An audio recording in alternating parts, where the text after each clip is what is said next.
جی بالکل، اس وقت میں اپر چترال کا علاقہ سور لسپ میں موجود ہوں اور گزشتہ رات یہاں پر موسلادھار بارش کی وجہ سے سیلابی صورتحال کا سامنا ہے۔ آپ میرے عقب میں دیکھ کے اندازہ لگا سکتے ہیں کہ اب یہ ندی جو ہے یہاں پر طغیانی آیا ہوا ہے، اور اس کی وجہ سے دو دکانیں جو ہے وہ خراب ہو چکے ہیں، ان کو نقصان پہنچ چکا ہے، جبکہ اس کے علاوہ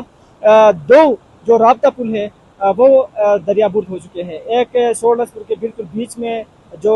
رابطہ پل تھا وہ خراب ہونے کی وجہ سے، وہ دریا بوٹ ہونے کی وجہ سے بہت سارے لوگوں کو آنے جانے میں مشکلات کا سامنا ہے، جبکہ دوسری جانب چترال شندور روڈ کے مقام پر واقع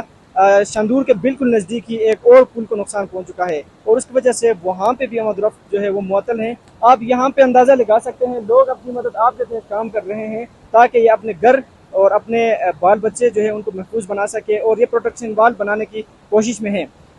اسی طرح یہاں پہ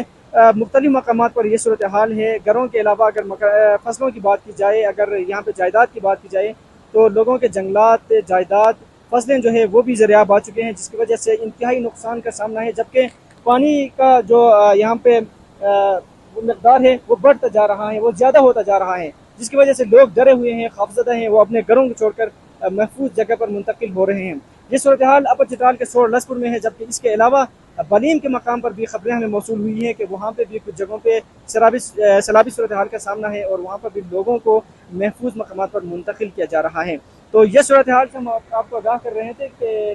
اس کے علاوہ بھی مختلف ایریا جو ہیں لاسپور کے، وہاں پر بھی موسلادھار بارش کی وجہ سے یہ صورتحال ہے، اور یہ لوگ حکومت اور ضلعی انتظامیہ سے یہ ڈیمانڈ کر رہے ہیں کہ وہ پیشگی اقدامات اٹھائیں تاکہ ان کے گھر، ان کے جائیداد، ان کی فصلیں جو ہے وہ محفوظ رہ سکیں۔